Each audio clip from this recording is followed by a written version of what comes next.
নমস্কার বন্ধুরা, welcome to my channel Joyis activity. আমি আজকে আপনাদের জন্য নিয়ে এসেছি এঁচোড়ের কোপ্তা কারি, চেনা সবজির অচেনা একটি রান্না। এই কোপ্তা কারি বা এঁচোড়ের এই ধরনের রেসিপি প্রায় হারিয়ে যাওয়া রান্নাই বলা যেতে পারে। এটি একটি পুরনো দিনের সাবেকি রান্না। এই গরমের দুপুরে বাঙালির ঘরে প্রায়শই এঁচোড়ের নিরামিষ ডালনা বা এঁচোড় চিংড়ি তৈরি হয়ে থাকে। তো এই যে ঘরোয়া উপাদান দিয়ে আমরা এঁচোড় চিংড়ি বা এঁচোড়ের নিরামিষ ডালনা তৈরি করে থাকি, সেই সমস্ত উপাদান দিয়েই আজকে আমি তৈরি করে ফেলেছি এঁচোড়ের কোপ্তা কারি। যাদের এঁচোড় খেতে ভালো লাগে না, তাদেরও এই রান্নাটা আশা করি খুব ভালো লাগবে। তো আমি এঁচোড়ের কোপ্তা কারি কীভাবে তৈরি করেছি সেটা জানতে হলে আপনাদের পুরো ভিডিওটা দেখতে হবে। আমি অনুরোধ করছি পুরো ভিডিওটা আপনারা দেখুন, খুব ভালো লাগবে। একটি লাইক করতে আপনারা ভুলবেন না, এবং আপনাদের যে কোনো মন্তব্য থাকলে আপনারা কমেন্ট করে জানাবেন, এবং কে কীভাবে এঁচোড় কোপ্তা কারি রান্না করেন সেটাও আমাকে কমেন্ট করে জানাবেন। আর যারা এখনও আমার চ্যানেলটি সাবস্ক্রাইব করেননি, তাদেরকে অনুরোধ করছি আমার চ্যানেলটি সাবস্ক্রাইব করে দেবেন। এঁচোড়ের কোপ্তা কারি আমি কিভাবে তৈরি করেছি আপনারা একটু দেখে নিন।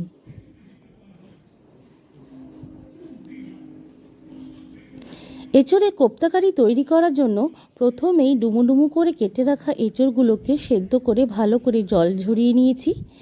তারপর দুটো মাঝারি সাইজের আলু টুকরো করে কেটে সিদ্ধ করে নিয়েছি। পেঁয়াজ কুচিয়ে নিয়ে ভেজে নিয়েছি। চিংড়ি মাছ আমার কাছে অল্প পরিমাণে ছিল, তাই চিংড়ি মাছগুলোকে ভাজার সময়তেই আমি অর্ধেক করে টুকরো করে নিয়েছি। আর নিয়েছি কাজু বাদাম কুচি আর কিশমিশ। প্রথমেই আমি এঁচোড়গুলোকে ভালো করে একটু মেখে নেব। এঁচোড়ের দানাগুলো যেহেতু একটু শক্ত হয়, বা টুকরোগুলো সেদ্ধ করে নেওয়ার পরেও একটু বেশ শক্তই থাকে, তো সেই জন্য প্রথমেই আমাকে এঁচোড়গুলোকে একটু ভালো করে মেখে নিতে হবে। এঁচোড়টা মেখে নেওয়ার পর সেদ্ধ করা আলু দিয়ে আবারও এঁচোড়টাকে ভালো করে মেখে নিতে হবে। এইবার এই মাখা এঁচোড়ের মধ্যে আমি একে একে ভাজা পেঁয়াজ কুচি দিয়ে দেবো। এখানে কাঁচা পেঁয়াজ কুচি দিলে খুব একটা স্বাদ ভালো হবে না বলে আমি কিন্তু ভাজা পেঁয়াজ কুচি দিয়েছি।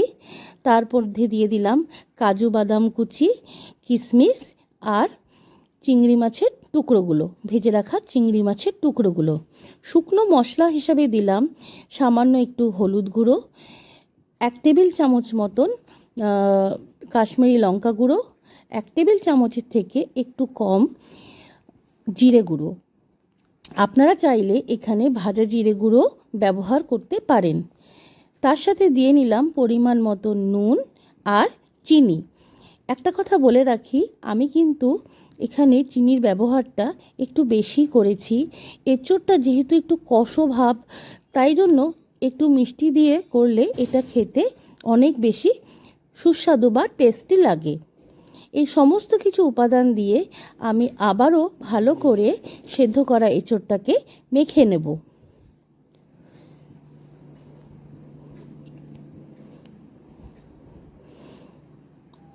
ভালো করে মেখে নেওয়ার পর এর মধ্যে আমি দিয়ে নেব বাইন্ডিংয়ের জন্য 2 টেবিল চামচ মতন কর্নফ্লাওয়ার।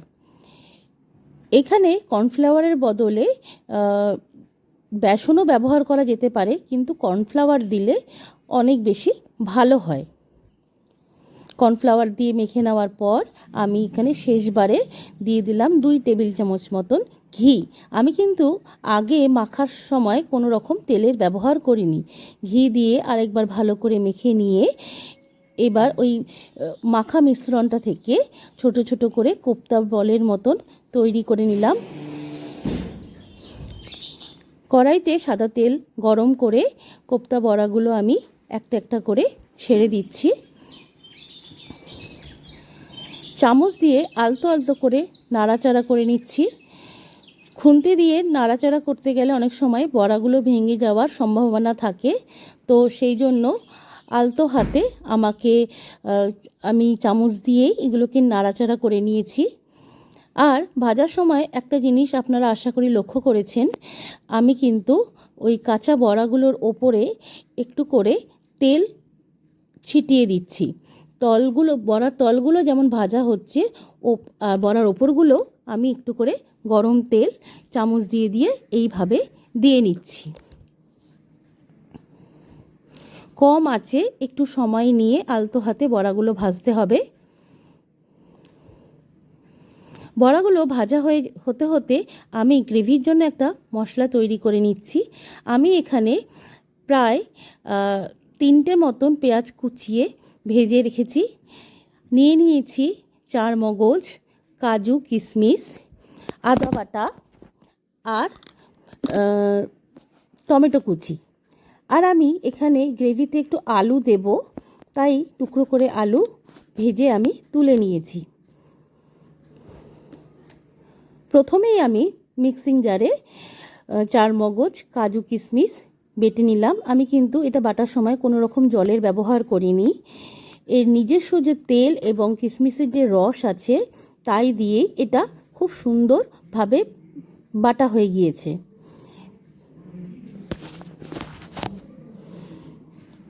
পেঁয়াজটাও ভেজে নিয়েছিলাম, সেই ভাজা পেঁয়াজটা আমি বেটে নিলাম।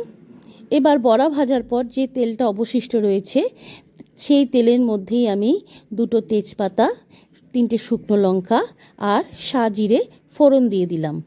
আপনারা চাইলে রেগুলার ব্যবহৃত জিরাও ব্যবহার করতে পারেন, কিন্তু সাজিরে দিলে ফোড়নের খুব সুন্দর একটা গন্ধ আসে। ফোড়নের গন্ধ বেরিয়ে এলে আমি এর মধ্যে দিয়ে নিলাম টমেটো কুচি। টমেটোটা ভালো করে তেলের সাথে কষিয়ে নেব। টমেটোটা ভালো করে কষে আসার পর এর মধ্যে দিয়ে দিলাম 4 মগজ, কাজু, কিশমিশ বাটা। এটা এবার ভালো করে টমেটোর সাথে মিশিয়ে নিচ্ছি। 4 মগজ, কাজু, কিশমিশ এদের একটা ধরনই হলো এরা খুব সহজে কড়াইয়ের তলায় লেগে যায়, সেই জন্য অনবরত এটাকে নাড়াচাড়া করতে হবে। এরপর আমি দিয়ে নিলাম আদা বাটা। এখানে প্রায় 1.5 টেবিল চামচ মতন আদা আমি বেটে নিয়েছি। শুধু আদা বাটাই দিয়েছি, এখানে কাঁচা লঙ্কা বাটা আমি দিইনি। এই রান্নাটার মধ্যে ঝালের ভাবটা আমি একটু কমই রেখেছি, একটু মিষ্টি মিষ্টিভাবেই আমি রান্না করেছি। আদা বাটিটা ধুয়ে একটু সামান্য জল আমি এর মধ্যে দিয়ে দিলাম। এটা নাড়াচাড়া করার পর এর মধ্যে আমি দিয়ে নেব বেটে রাখা পেঁয়াজ।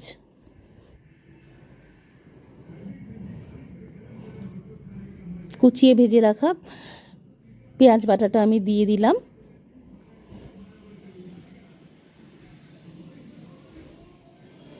পেঁয়াজ বাটা দিয়ে ভালোভাবে নাড়াচাড়া করতে লাগবো। একটা শুকনো মশলা তৈরি করে নিচ্ছি, সেটা হলো 8 চা চামচ মতন জিরে গুঁড়ো, 1 টেবিল চামচ মতন ধনে গুঁড়ো, সামান্য শুকনো লঙ্কা গুঁড়ো, 1 টেবিল চামচের থেকে কম একটু কাশ্মীরি লঙ্কা গুঁড়ো আর সামান্য গরম মশলা গুঁড়ো জলে গুলে একটা পেস্ট তৈরি করে নিলাম। এবার এটা আমি কড়াইতে ভাজা গ্রেভির মধ্যে বা মশলার মধ্যে দিয়ে দিলাম। এই মশলা তৈরি হওয়ার সাথে সাথেই আমি এর মধ্যে বেশ খানিকটা পরিমাণ মতন চিনির ব্যবহার করে নিলাম। আমি এখানে একটু বেশি চিনিরই ব্যবহার করেছি। আপনারা চাইলে আপনাদের ইচ্ছা মতন বা প্রয়োজন মতন চিনির ব্যবহার করতে পারেন। আমি আবারও বলছি, যেহেতু এঁচোড় একটু কষো, তাই একটু মিষ্টি মিষ্টি করে রান্না করলে এটার স্বাদ খুব সুন্দর লাগে। এইবার আমি যেটা দিচ্ছি সেটা হলো ছানার জল। যে কোনো রান্নাতে আপনারা যদি ছানার জলটা ব্যবহার করেন তাহলে সেই রান্নার স্বাদের মাত্রা অনেক গুণ বেশি বেড়ে যায়। ছানার জল দিয়ে আমি গ্রেভিটা বেশ ভালো করে ফুটিয়ে নিয়েছি। এবার এর মধ্যে দিয়ে দিলাম ভেজে রাখা আলুগুলো ভাজার সময়তেই মোটামুটি সিদ্ধ হয়ে এসছে, তো খুব বেশিক্ষণ ধরে সিদ্ধ করার দরকার নেই। আর একটু গরম জল আমি দিয়ে দিলাম। গ্রেভিটা বেশ ঘন আছে, একটু সামান্য পাতলা করার জন্য আমি একটু গরম জল দিয়ে নিলাম। একটা কথা আমি এখানে বলে রাখি, আমি রান্নাটার মধ্যে কিন্তু যে জলের ব্যবহার করেছি, যে যতটুকুই জলের ব্যবহার করেছি আমি কিন্তু গরম জলেরই ব্যবহার করেছি।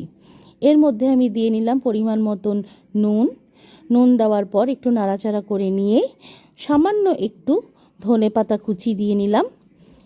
ব্যাস, আমার গ্রেভিটা তৈরি হয়ে গেছে। আমি গ্যাসের নব অফ করে দেওয়ার পরে আমি এর মধ্যে 1 টেবিল চামচ মতন ঘি আবারও দিয়ে নিলাম।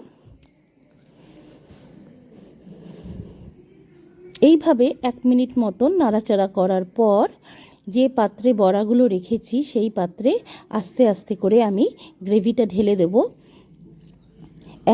একেবারে যদি আমি ঢেলে দিই তাহলে বড়াগুলো ভেঙে যাওয়ার সম্ভাবনা থাকে, তো আমি আস্তে আস্তে করে গ্রেভিটা ঢেলে নিচ্ছি। প্রথমে নিচের দিকে কয়েকটা বড়া সাজিয়ে নেওয়ার পর ওপরে আমি গ্রেভিটা ঢেলে দিলাম।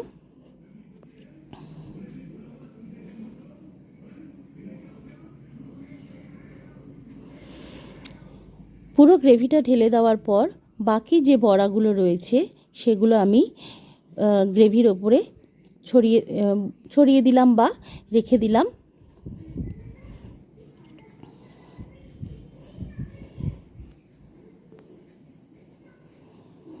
বড়াগুলো দেওয়ার পর আমি এর ওপরে অল্প করে একটু ধনেপাতা কুচি ছড়িয়ে দিলাম, আর রান্নার শেষে বেঁচে যাওয়া কয়েকটা কিশমিশ আমি গার্নিশিংয়ের জন্য এগুলো দিয়ে দিলাম।